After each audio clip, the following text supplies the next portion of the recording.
Class 9th chemistry chapter fundamentals of chemistry. Examination point of view से एक बहुत ही important question को आज हम डिस्कस करेंगे। Identifying examples of different branches of chemistry, यानी स्क्रीन पर मौजूद इन एग्जांपल्स में हमने आइडेंटिफाई करना है डिफरेंट ब्रांचेस ऑफ केमिस्ट्री को। फर्स्ट एग्जांपल है हमारे पास, photosynthesis produce glucose and oxygen from carbon dioxide and water in the presence of chlorophyll and sunlight.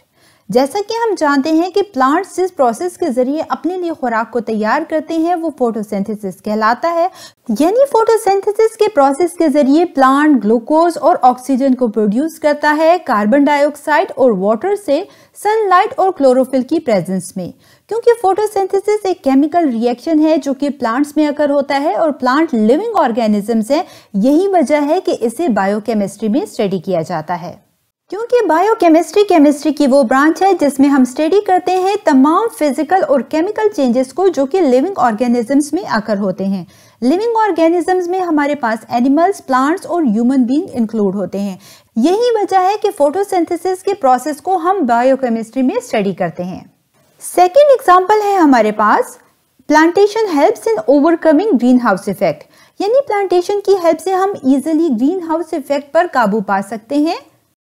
क्योंकि ग्रीन हाउस इफेक्ट एक इन्वायरमेंटल प्रॉब्लम है, यही वजह है कि इसे इन्वायरमेंटल केमिस्ट्री में स्टडी किया जाता है।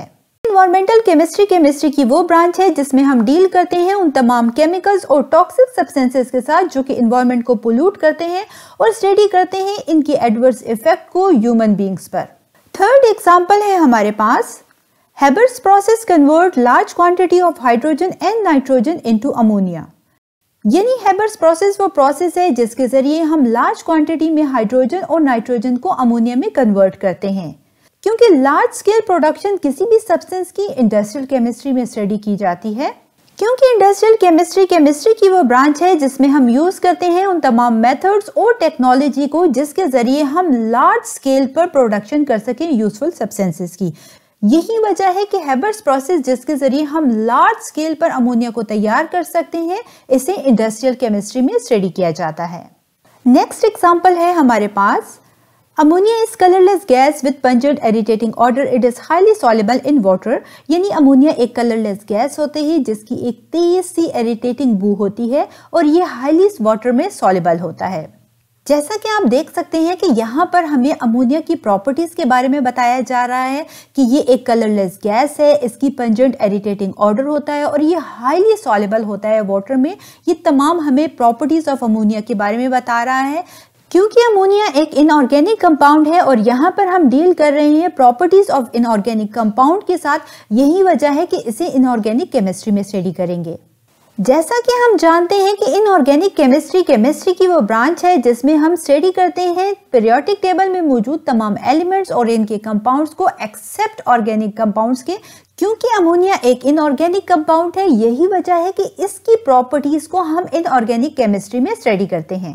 नेक्स्ट एग्जाम्पल है हमारे पास, a chemist perform an experiment to check the percentage purity of a sample of glucose. यानी केमिस्ट एक एक्सपेरिमेंट परफॉर्म करता है जिसके जरिए वो सैंपल ऑफ ग्लूकोज की परसेंटेज प्योरिटी को मालूम कर सके। क्योंकि percentage purity of a sample of glucose को मालूम करना एनालिसिस ऑफ कंपाउंड में आता है कि आया ग्लूकोज का ये सैंपल हमारे पास ऑर्गेनिक है या इनऑर्गेनिक है। यही वजह है कि इस एनालिसिस ऑफ अ कंपाउंड को हम एनालिटिकल केमिस्ट्री में स्टडी करते हैं। क्योंकि एनालिटिकल केमिस्ट्री की वो ब्रांच है जिसमें हम एनालिसिस करते हैं किसी भी सब्सटेंस का कि क्या हमारे पास गिवन सब्सटेंस ऑर्गेनिक है या फिर इनऑर्गेनिक है।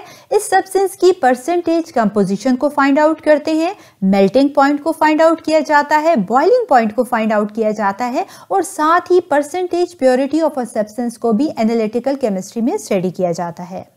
यही वजह है कि ग्लूकोज की परसेंटेज प्योरिटी को हम एनालिटिकल केमिस्ट्री में स्टडी करेंगे। नेक्स्ट एग्जांपल है, an analyst determines that NO2 is responsible for acid rain.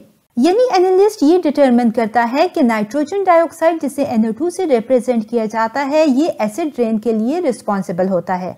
क्योंकि एसिड रेन एक इन्वायरमेंटल प्रॉब्लम है, यही वजह है कि इसे इन्वायरमेंटल केमिस्ट्री में स्टडी किया जाता है।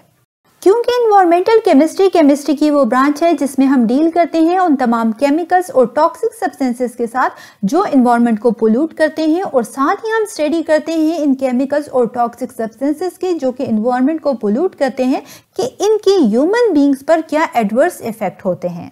नेक्स्ट एग्जांपल है chlorofluorocarbon compounds are responsible for the depletion of ozone layer. यानी क्लोरोफ्लोरोकार्बन कंपाउंड्स जो होते हैं हमारे पास ओजोन लेयर की डिप्लीशन यानी कमी के लिए रिस्पॉन्सिबल होते हैं। क्योंकि डिप्लीशन ऑफ ओजोन लेयर एक इन्वायरमेंटल प्रॉब्लम है, यही वजह है कि इसे इन्वायरमेंटल केमिस्ट्री में स्टडी किया जाता है। जैसा कि ऑलरेडी हम डिस्कस कर चुके हैं कि इन्वायरमेंटल केमिस्ट्री की वो ब्रांच होती है जिसमें हम डील करते हैं उन तमाम केमिकल्स और टॉक्सिक सब्सटेंसेस के साथ जो कि इन्वायरमेंट को पोल्यूट कर, और साथ ही हम ये भी स्टडी करते हैं कि इन पोल्यूटेंट्स की हमारे पास ह्यूमन बींग्स पर क्या एडवर्स इफेक्ट यानी मनफी असरात होते हैं। यही वजह है कि क्लोरोफ्लोरोकार्बन कंपाउंड्स जो कि ओजोन लेयर की डिप्लीशन के लिए रिस्पॉन्सिबल है, इसे हम इन्वायरमेंटल केमिस्ट्री में स्टडी करते हैं। नेक्स्ट एग्जाम्पल है alpha particles when bombard on nitrogen atom a proton is emitted. यानी जब अल्फा पार्टिकल्स को नाइट्रोजन एटम पर बम्बार्ड किया जाता है तो इसके रिजल्ट में नाइट्रोजन के न्यूक्लियस से प्रोटॉन इमिट होता है। जैसा कि हमने डिस्कस किया कि अल्फा पार्टिकल्स को जब नाइट्रोजन एटम पर बम्बार्ड किया जाता है तो इसके रिजल्ट में प्रोटॉन इमिट होता है नाइट्रोजन के न्यूक्लियस से, जो कि हमारे पास न्यूक्लियर चेंजेस की तरफ इशारा कर रहा है, और न्यूक्लियर चेंजेस को हम न्यूक्लियर केमिस्ट्री में स्टडी करते हैं। जैसा कि हम जानते हैं कि न्यूक्लियर केमिस्ट्री की वो ब्रांच है जिसमें हम डील करते हैं उन तमाम चेंजेस के साथ जो कि एटम के न्यूक्लियस में आकर होती हैं। यही वजह है कि हमारे पास नाइट्रोजन एटम के न्यूक्लियस में जब अल्फा पार्टिकल्स को बम्बार्ड किया गया और इसके रिजल्ट में हमारे पास न्यूक्लियर चेंज की वजह से प्रोटॉन इमिट हुआ न्यूक्लियस से, इसे हम न्यूक्लियर केमिस्ट्री में स्टडी करेंगे। चैनल पर अपलोड होने वाली हर न्यू वीडियो की अपडेट के लिए डिजिटल केमिस्ट्री यूट्यूब चैनल को जरूर सब्सक्राइब कीजिएगा, और जी हाँ, बेल आइकन को हिट करना बिल्कुल मत भूलिएगा ताकि टाइमली आपको हर वीडियो की अपडेट मिलती रहे।